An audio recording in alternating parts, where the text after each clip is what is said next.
तो देखिए, कल रात एक बार फिर से दिल्ली में एक बहुत ही भयावह और दर्दनाक हादसा हुआ और ये हादसा फिर से दोहराया गया। ऐसी घटना ये पहली बार नहीं है। अभी कुछ ही दिनों पहले आपने देखा था एक कोचिंग सेंटर में आग लग गई थी और किस तरीके से बच्चे जो है वहाँ से रेस्क्यू हुए, खुद ही उन्होंने अपनी जान बचाई।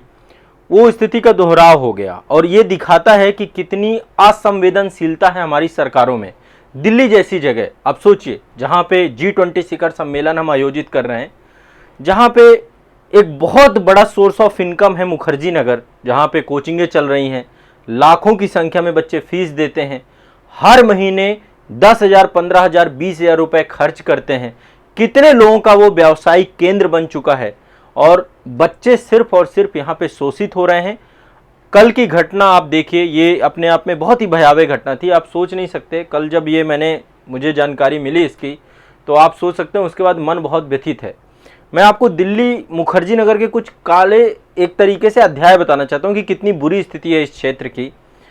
और सिर्फ मुखर्जी नगर नहीं है, मुखर्जी नगर के साथ साथ जहाँ पर भी शिक्षण केंद्र बने हुए हैं हमारे, वहाँ पर छात्र के लिए कुछ भी नहीं है। बस छात्र, आप सोचिए 5 स्टार होटल जैसी वहाँ पे जो है खर्च है आपके। आपको वहाँ पे एक छोटा सा पीजी लेना है। मैं आपको एक छोटा सा एग्जांपल बताता हूँ। मेरे एक स्टूडेंट थे, उनका सिलेक्शन हुआ था, ठीक है, तो उसके बाद मैं उनसे मिलने गया था। तो सोचिए, मैं इतना सरप्राइज हो गया जब उनके रूम पे पहुंचा उनसे मिलने के लिए। एक वो किचन में रह रहे थे। आप सोचिए, एक किचन में रह रहा था एक बच्चा। किचन में कितनी जगह होती है। बेड जानते हैं, उनका जो बेड था, आधा बेड तो किचन की जो स्लेब थी उसके नीचे आ रहा था, उसमें सीधा सीधा सोते थे वो। मैं उनसे कई बार बोलता था कि कई बार ऐसा ना हो जाए कि आप कभी उठो और आपके सर पे ये लग जाए। वो कहते थे सर क्या करें, बड़ा। और उसका किराया कितना था, 6,500 रुपए किराया था उस टाइम पीरियड पे। ये बात आज से 2 साल पहले की है। बच्चे गैलरी में रहते हैं वहां पे। एक ही रूम होता है, लकड़ी के 4 पार्टीशन बना दिए जाते हैं एक ही रूम के अंदर। सोचिए, एक ही रूम पे 2 BHK फ्लैट में, जहां पे 8 से 10 लोग रहते हो। भेड़ बकरी है क्या? 10,000 की एक सिंगल बेड की सीट मिलती है वहां पे। रेलवे का रिजर्वेशन इतना नहीं है जितना बुरा हाल मुखर्जी नगर में बना रखा है। और सरकारों को कुछ नहीं मतलब है, उन्हें तो बस पता है कि ये गरीब घरों के बच्चे हैं, जो देखो जिनका अच्छा बैकग्राउंड है वो तो वहाँ पे फ्लैट लेके भी रह रहे हैं, अकेले भी रह रहे हैं, उनका चल रहा है जैसे भी। समस्या है जो कि Tier 3 से आता है, एक सपने संजो के आता है। माता पिता कर्ज दे करके देखते हैं। मेरे साथ एक दोस्त थे, अभी इस समय MPPSC में वो सिलेक्ट हो गए हैं। तो आप सोचिए, 12.5% की ब्याज के साथ वो अपनी तैयारी कर रहे थे। और मतलब आप सोच नहीं सकते हैं कि कितनी बुरी कंडीशंस में उनके घर परिवार में परिस्थितियां रहीं। 2 से 3 साल उन्होंने कैसे मेहनत की। और ये कोई एक व्यक्ति की कहानी नहीं है, इनमें से अधिकांश बच्चों की कहानी है। कल ये हादसा हुआ है और ये हादसा आपको क्या लगता है भविष्य में फिर नहीं होगा? फिर एक हादसा होगा। ये गर्ल्स पीजी में एक आग लगी है कल मुखर्जी नगर में। और ये अभी हमने जब कोचिंग में लगी थी, खूब चर्चाएं हुई, सब कुछ हुआ, सारी बातें हुई, लेकिन परिणाम फिर से आग ही निकला। उसका रिजल्ट भी आग ही निकला। आप सोचो परिणाम क्या निकलना चाहिए था। एक फायर स्टेशन की एक गाड़ी क्या मुखर्जी नगर पे 24 घंटे नहीं होनी चाहिए? और सिर्फ मुखर्जी नगर की बात होती तो सही, हर जगह ये हालत है। पटना में आप देख लीजिए, आप जो है यहाँ प्रयागराज में देख लीजिए, आप जो है कोटा में देख लीजिए, हर जगह छात्रों के साथ यही स्थिति है। उनको सिर्फ और सिर्फ अपने ही भाग्य में छोड़ दिया जाता है कि बेटा धक्के खाओ। और रूम पे रहता कौन है? सब पीजी में। वहां पे लाइब्रेरियों की भी हालत देख लेंगे ना, ऐसे ही है। सब बेसमेंट पे लाइब्रेरी बना रखे हैं, चौथे पांचवें माले में लाइब्रेरी बनी हुई है। कोई सुविधाएं नहीं है वहां पे किसी तरीके से। तो इतनी बुरी स्थिति है। ये देश की राजधानी है और देश की राजधानी में यदि शिक्षण व्यवस्था, शिक्षण केंद्र है, दिल्ली विश्वविद्यालय है, मुखर्जी नगर जहाँ पे GTB नगर रेलवे स्टेशन है, उसके बगल पूरा दिल्ली यूनिवर्सिटी का कैंपस है। लेकिन उससे कुछ ही दूर पहले, अरे इतनी संख्या में बच्चे पहुंचे हैं तो सुविधाएं दे। सरकारों को भी काम करना चाहिए कम से कम। ये जो बिजनेस बना रखा है। और एक चीज और बताऊं, जो पीजी वाले मालिक है ना, वो तो रहते ही नहीं है। उन्होंने लीज में दे रखा है किसी को, 1 साल 2 साल 5 साल 10 साल के लीज में दे रखा है। और जो रह रहे हैं, हाँ, वहीं पे बगल में सिग्नेचर अपार्टमेंट है, सब वहीं रहते हैं। तो ये हालत है, मतलब सब भेड़ बकरी समझ रखे हैं। मैं आपको सही बता रहा हूं कि इतना कभी बार लगता है कि जितना शोषण बच्चों को होता है। आपको सिंगल बता रहा हूं, एक सीट वहां पे 10,000 रुपए की है, एक बेड, आप पीजी में रहेंगे तो बेड की सीट है ना, एक ही रूम पे, छोटा सा रूम है, 3 सीटें लगा रखी हैं। अरे कोई 5 स्टार होटल की फैसिलिटी थोड़ा ना दे रहे हो भाई, कि आप जो है एक एक रूम से जो है आप 50-50 हजार रुपए महीने का कमा रहे हो, और इन चीजों पे कोई बात उठाने वाला नहीं है। और दूसरी बात, आप सोचो छात्र प्रोटेस्ट करेगा तो एक डर ये बना हुआ है कि कहीं कानूनी कार्रवाई ना हो जाए, है ना, दुनिया भर के जो है कोई ना कोई धारा लगा के पता चला आपका करियर खराब हो गया। और दूसरा, इतना टाइम थोड़ा ना है, यहाँ एग्जाम पे एग्जाम है, आप ये लड़ाई लड़ें कि ये लड़ाई लड़े, सोचो कितनी सारी लड़ाइयां हैं जीवन में। तो छात्रों की समस्याओं को बस हमेशा अनदेखी की गई है और वो अनदेखी चल रही है। कोचिंग संस्थान वालों को क्या है, अच्छी खासी फीस मिल जा रही है, 2-2.5 लाख रुपए की फीस मिल गई, उनके नाम पे बच्चे जा रहे हैं, उनको कोई फर्क नहीं पड़ता बच्चा कहाँ रह रहा है, क्या रह रहा है, कैसी स्थिति में रह रहा है, कोई फर्क नहीं पड़ता है। ठीक है, तो ये परिस्थितियां हैं, हम ऐसे ही थे, ऐसे ही बने रहेंगे, हमें कोई फर्क नहीं पड़ता, हादसे हो कुछ भी हो। अब जरूरत है कठोर कार्रवाई की, मैं तो कहता हूं कि कठोर कार्रवाई की जाए और छात्रों को वहां से जो है उस एरिया में जो वहां की हालत है ना बिल्डिंगों की, कभी भगवान न करे वहां पे किसी तरीके का भूकंप आए, भूकंप एरिया है, आपको पता है भूकंप जोन है, और कभी यदि इस एरिया में भूकंप आ गया, बिल्डिंगों की जो स्थिति है ना, हम तुर्की और मोरक्को का हादसा भूल जाएंगे, इतनी बुरी स्थिति होगी। 2015 में जब नेपाल में भूकंप आया था ना, उसके आफ्टर शॉक दिल्ली तक थे, और सोचिए उस समय स्थिति इतनी बुरी होती थी कि जब कभी भूकंप आता था बच्चे सब नीचे आ जाते थे। तो ये कंडीशंस बना रखी हैं, सबके जीवन के साथ खिलवाड़ है। आपको पता है कि यहाँ पे लाखों की संख्या में छात्र रह रहे हैं, तो दिल्ली सरकार की जिम्मेदारी नहीं बनती कुछ, या सेंट्रल गवर्नमेंट की जिम्मेदारी नहीं बनती कि बस दिल्ली के नाम पे विधानसभा और लोकसभा में बस लड़ाई करनी है कि दिल्ली को पूर्ण राज्य दे दो, दिल्ली को जो है ये केंद्र शासित प्रदेश है, बस इसी लड़ाई के लिए है। अरे वहाँ पे इतनी बड़ी आबादी में एक छात्रों का भी एरिया वो है ना, उसके लिए भी कुछ देखिए। आप इतनी बड़ी बड़ी जो है ऐतिहासिक इमारतें तो वहाँ पे बनाते जा रहे हैं, लेकिन एटलीस्ट ये भी तो एक जिम्मेदारी है ना कि इनके लिए भी तो कुछ ऐसा कर दिया जाए कि भाई यहाँ पर जो है कम से कम रेगुलेशन ही कर दी जाए उन पीजी के, और एक कम से कम मैं तो कहता हूँ प्राइज फिक्स होना चाहिए पीजी का। अरे बेरोजगार व्यक्ति है, बताओ कहाँ से लेकर के पैसे की व्यवस्था करता है छात्र, ये थोड़ा ना कि उसको हर महीने कहीं से 50-60 हजार रुपए आ रहे हैं तो 20 हजार यहाँ पे खर्च कर देगा, कोई दिक्कत नहीं है। बेरोजगार, कम से कम किराया आपका 1000 रुपए से ज्यादा होना ही नहीं चाहिए, 1000 रुपए मैक्सिमम किराया होना चाहिए, मैक्सिमम बता रहा हूं, ये जो है नियम बनने चाहिए।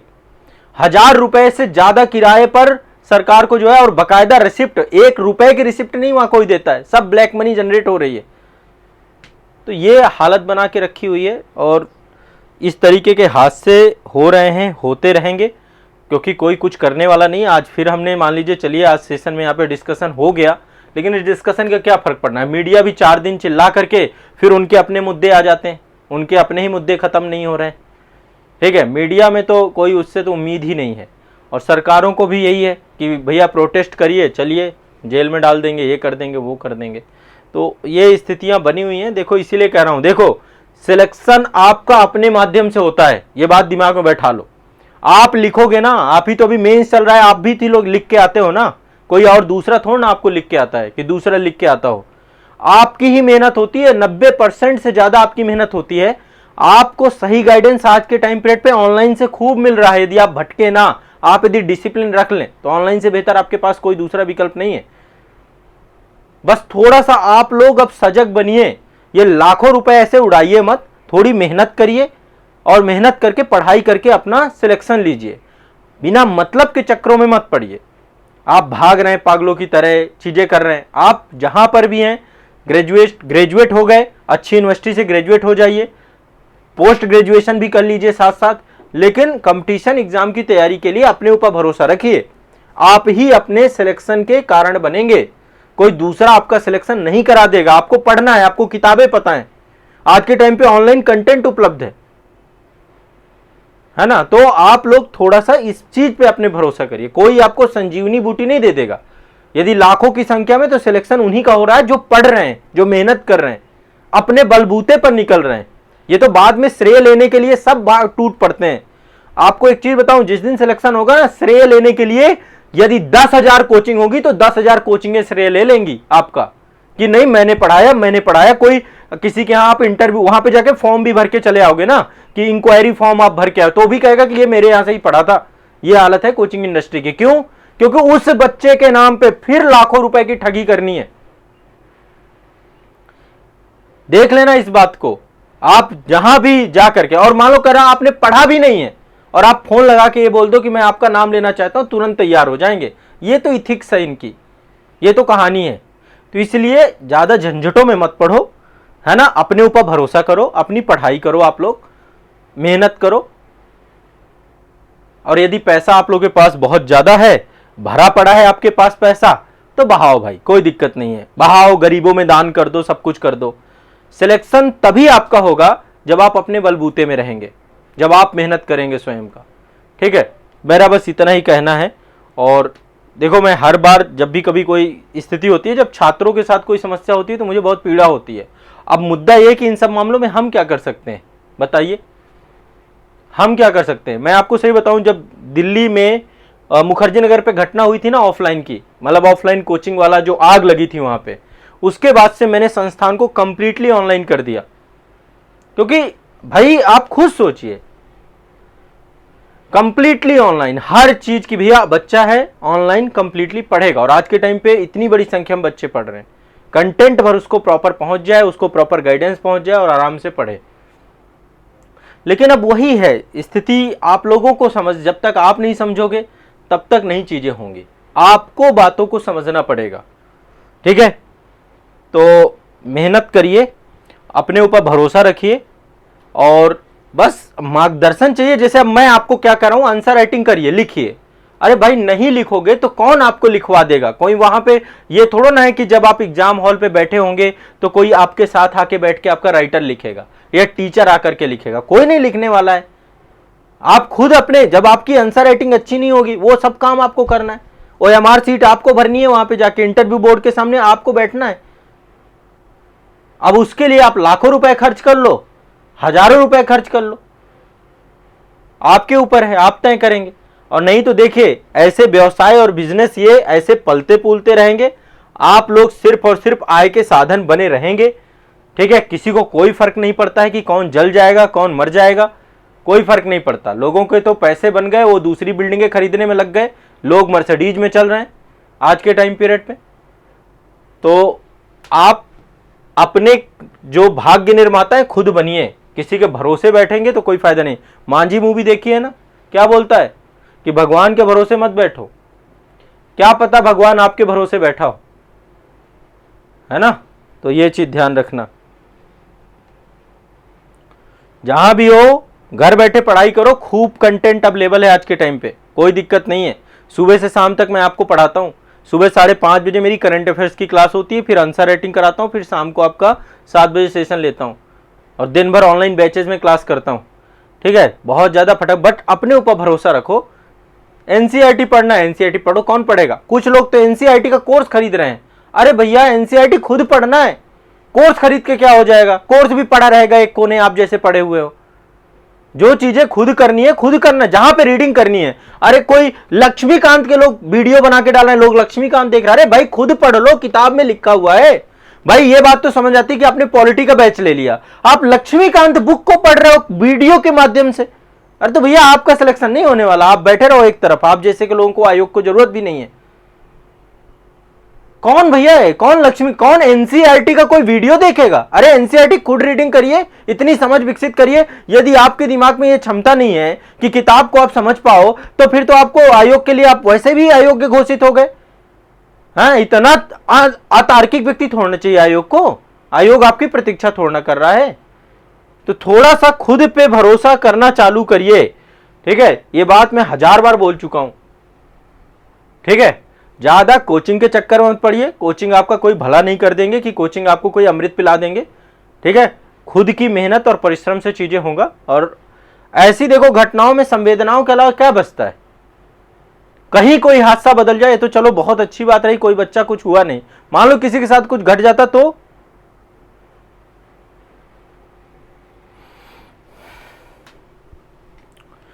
मेरी बात समझ में आए तो इस पे अमल करिए, मेहनत करना चालू करिए और भटकना बंद करिए। और ऐसे हादसों के लिए बस यही हो सकता है, सरकारों को दिख जाएंगे तो ठीक है, अन्यथा ऐसे हादसों के शिकार आप होते रहोगे, पैसे लुटाते रहोगे। नहीं तो देखो बकायदा जहाँ जहाँ पर भी बच्चे रह रहे, भारत के किसी भी जगह, मुखर्जी नगर हो, प्रयागराज हो, पटना हो, इंदौर हो, या कोटा हो, या देहरादून हो, जहाँ भी बच्चे रह रहे हैं, इन सभी जगहों पर क्या होना चाहिए, मिनिमम किराया कि अधिकतम किराया 1,000 रुपए में बता रहा हूँ, आज की महंगाई के हिसाब से चलो 1,000 रुपए मानते हैं, ठीक है, इससे ज़्यादा नहीं होना चाहिए एक बच्चे का। मैं तो कहता हूँ 500 रुपए भी बहुत है। इसके बाद खाने पीने का उसका खर्चा जो होगा वो तो चलो, जो खाना पीना होगा वो तो अलग है, ठीक है, तब भी आप सोचो 4 से 5,000 रुपए आपका खर्चा हो जाएगा उस आधार पे। यहाँ 10,000 का रूम दे रहे हैं, रूम में क्या दे रहे हैं, एक बेड दे रहे हैं, और इसके अलावा सारे के सारे सुरक्षा मानक। जीवन ज्यादा जरूरी है। हम युवा युवा कह रहे हैं, लेकिन युवा की जिंदगी का कोई परवाह है क्या? यहाँ पे युवा बस घूमे अपनी मर्जी से, जो है जी रहा है तो जी रहा है, जी नहीं जी रहा तो चल रहा है। तो यहाँ कोई मजाक थोड़ा ना चल रहा है, मजाक बना के रख दिया सभी ने।